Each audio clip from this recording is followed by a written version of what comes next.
Deceit by Wanderer D. Celestia stood next to her sister as they both observed the night guard prepare the royal chariot for a trip. "Of course, sister," Luna answered, her gaze turning from the chariot towards Celestia.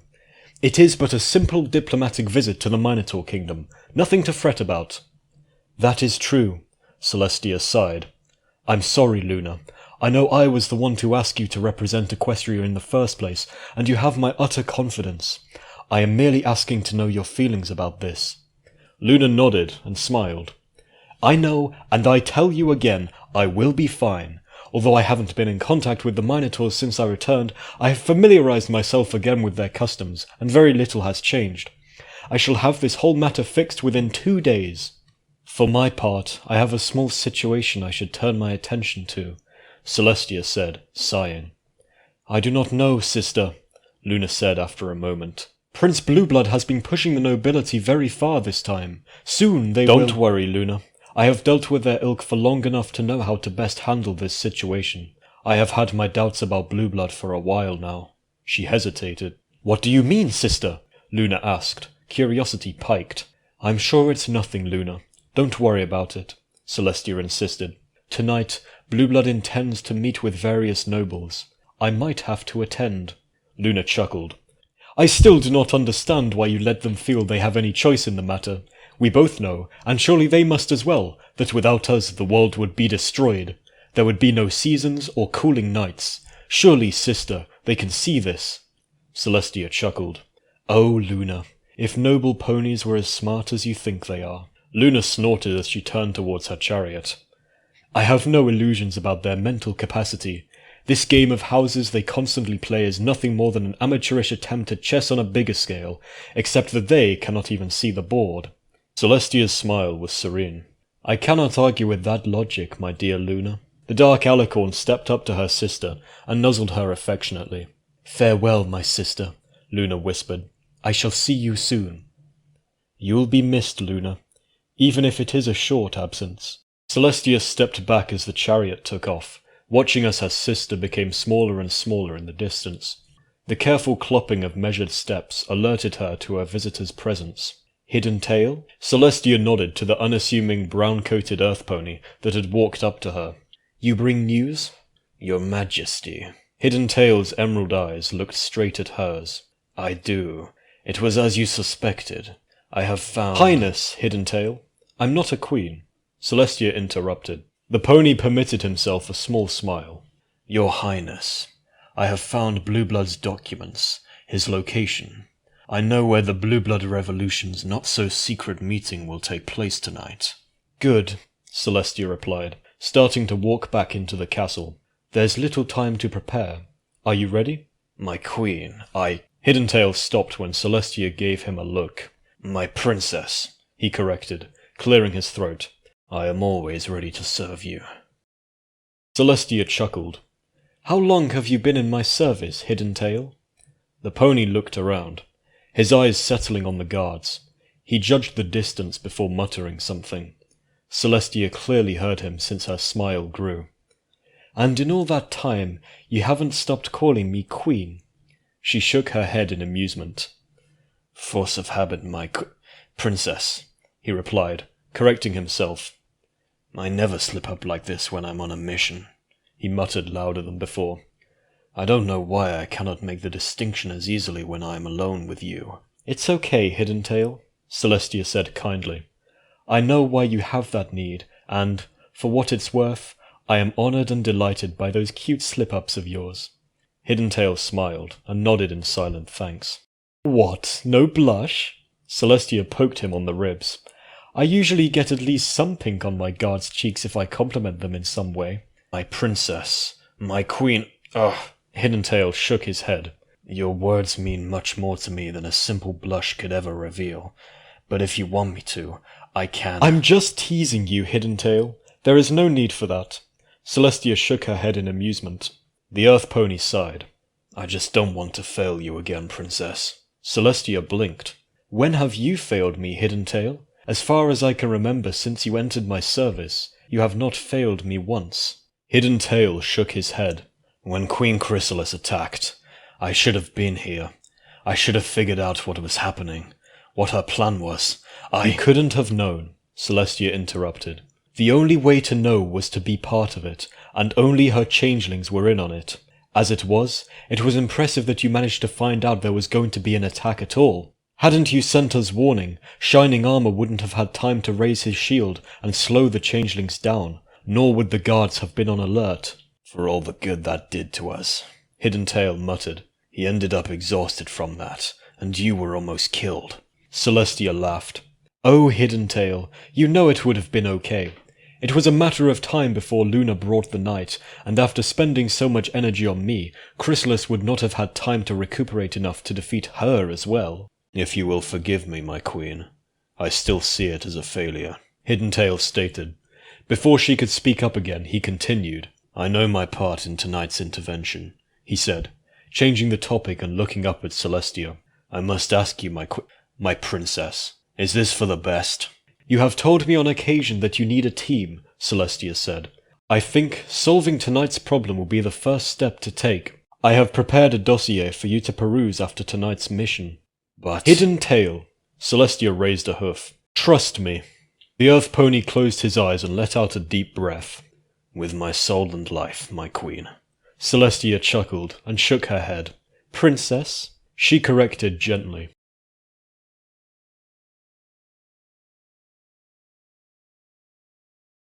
The venue was Poutycoin's manor, just outside of Canterlot, where the Coins had bought several acres to create their residence and claim a spot among the most influential families in the Canterlot nobility.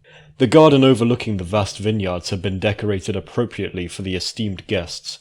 Magical lights adorned the periphery of the outdoor dining area. At its centre, a large table had been set up with a dazzling variety of foods from all across the world. House wines, as well as imports from far away, and vintages that would stagger the minds of casual aficionados, were poured freely and copiously.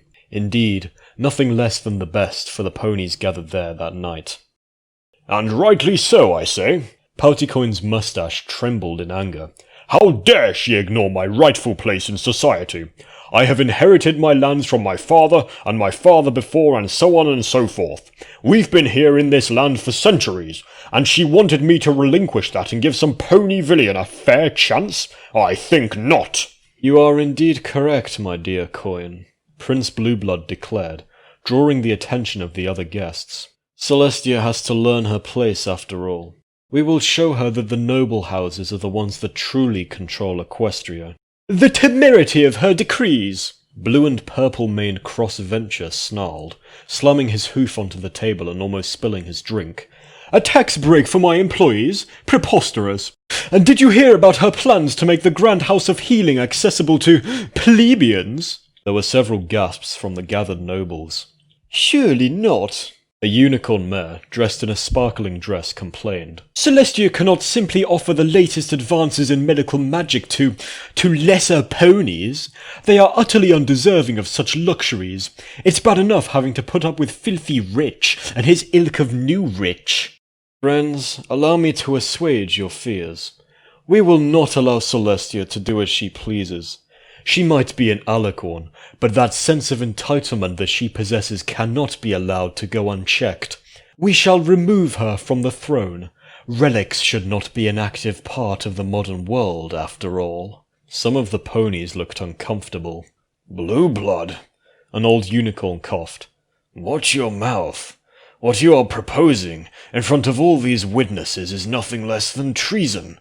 While I applaud your boldness and the steps you have taken so far, saying it outright like that is a mistake. Blueblood scoffed. And who here would dare accuse me, Blueblood, or for that matter any pony else in this garden, of treason? Who indeed? Princess Celestia asked. The shocked silence was so thick that every pony in the garden could have been statues rather than real, living beings. Celestia walked between them, eyeing them benevolently until she stood in front of Prince Blueblood, who took a tentative step back. My dear nephew, Celestia sighed, what has brought you to this? Do you understand what you are doing? Blueblood gritted his teeth. You and your pretentious self-importance, giving to the lower classes honours that should only be given to noble houses. He walked to stand in front of Celestia. You gave the elements of harmony to peasants. You even invited them to a royal wedding. I have no need to explain myself to you, nephew, Celestia stated, her eyes glinting in the torchlight. But allow me to remind you that the elements of harmony choose their bearers, not the other way around, and none of you made the cut. Noble ponies glanced at each other nervously. Blueblood snorted. As you well know, Auntie, that is a lie, as is the need of you and Luna to raise the sun and moon. When the lands of Equestria were founded, tradition clearly tells us that it was the unicorns who would do so. Celestia chuckled. Nephew, she said, shaking her head in amusement.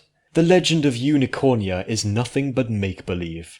That got reactions. You lie! Poutycoin shouted. We unicorns have done nothing but profit from magic and proliferating a lie, especially the noble houses, who invented it to not only control the lower castes of unicorns, but also the fates of Pegasi and earth ponies. Celestia deadpanned. No, I had hoped this pathetic attempt at grasping power would have died in the evidence of common sense and facts. But, like zealots, you grasp straws and latch onto obviously flawed legends to raise your self-importance. You would have us think that, Prince Blueblood snapped. But without unicorns, the sun would still raise every morning and the moon every night, Celestia interrupted, coldly looking down at her nephew. Because as it was back then, so it is today. Luna and I raised the sun and moon. We were born when they were born. We are not separate entities, but an extension of each other. Celestia's eyes seemed to glow white for a second. And let me tell you something, my nephew. Without me or Luna, or even Discord, this whole world is nothing but a frozen rock floating in the void. Blueblood's eyes narrowed. You lie, he accused, his voice dripping venom. Celestia's smile was cold. You would have the others believe that, Blueblood. Then she frowned. Or would you? What do you mean? The prince asked. Are you going to throw out some other random myth about your own power? Celestia did not reply immediately, choosing to walk around Blueblood. This didn't start until a couple of years ago, did it? She mused aloud. You never questioned my wisdom, or the words or advice of your parents. Now that they are gone, you are the very last of the Bluebloods. Prince Blueblood looked at her warily. What does that have to do with anything? I have just realized, Blueblood, that it was a rather sudden change in your attitude a couple of years ago, just after your mother died. You became arrogant, self-absorbed and bitter. The old you would never have acted like an uncouth brute towards any pony, much less Lady Rarity. Blueblood snorted. You call her lady and act as if she were a noble. You see, Auntie, this is the kind of thing that shows us how little sanity remains in you. Celestia shook her head. She and her friends are so much more noble than you will ever be, Blueblood. She looked around at the gathered ponies. This whole thing, it started roughly 2 years ago.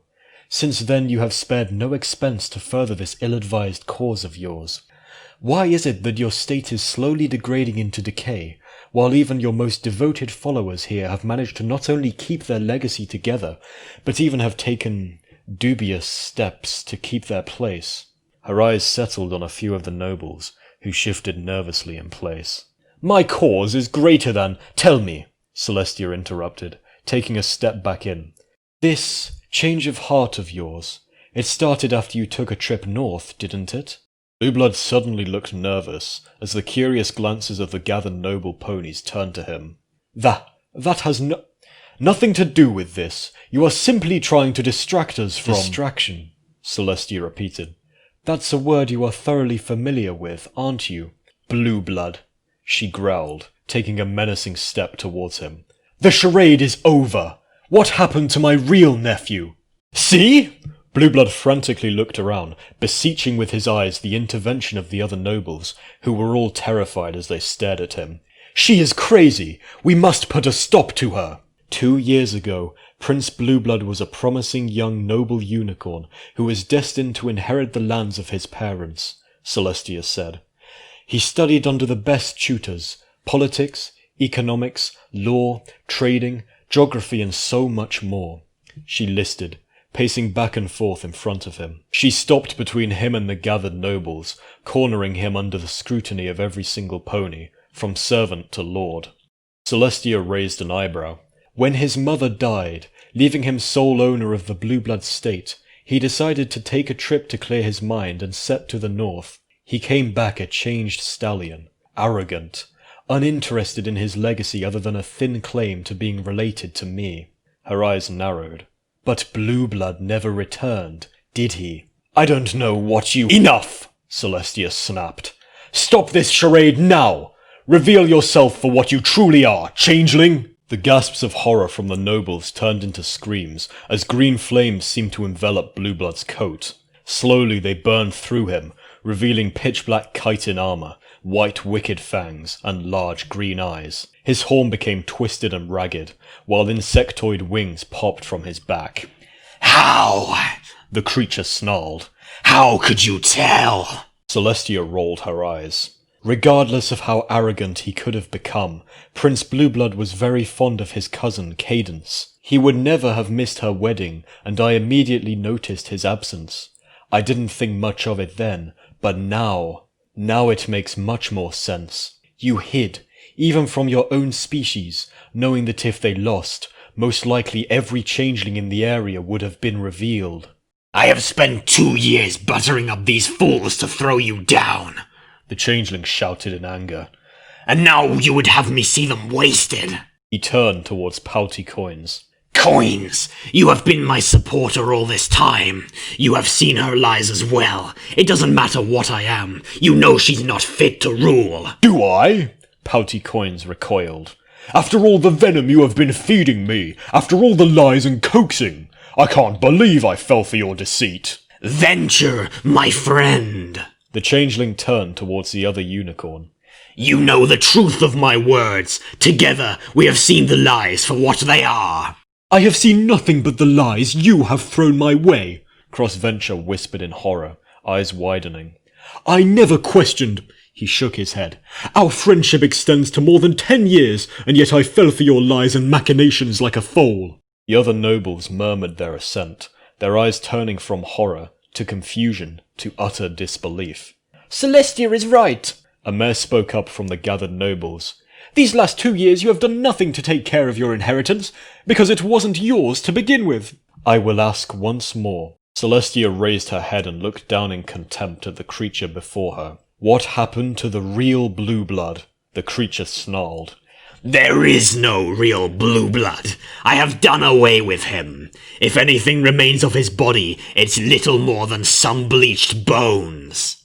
Celestia's eyes shone white. Her horn lit up with a warm aura as her magic trapped the creature. You will pay for your crimes, Celestia stated, for planning actions against royalty, for deceit and murder. You have no authority to judge me, princess, the changeling spat.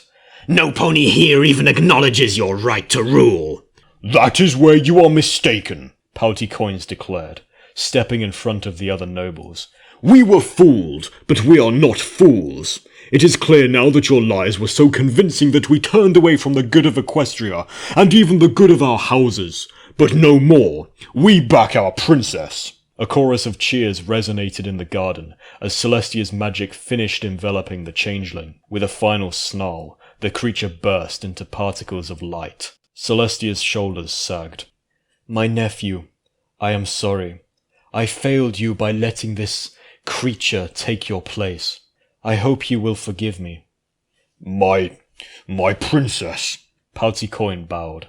I am so terribly sorry that things got out of hoof like this. Please forgive us. Celestia turned to see all nobles bowing to her. Your loyalty is repayment enough, she sighed. And remember, I do not put down the noble houses by making sure that Equestria prospers. It is all a matter of perspective, and how you can benefit from this each change. Crossventure nodded. We will remember, your highness. Pouty Coins nodded sadly. For now. Maybe we should all retire and think hard about things. And maybe we should arrange a belated funeral for the Blueblood that never came back. Thank you, my little ponies, Celestia whispered. She watched as one by one the nobles walked to their carriages and left, before taking flight herself.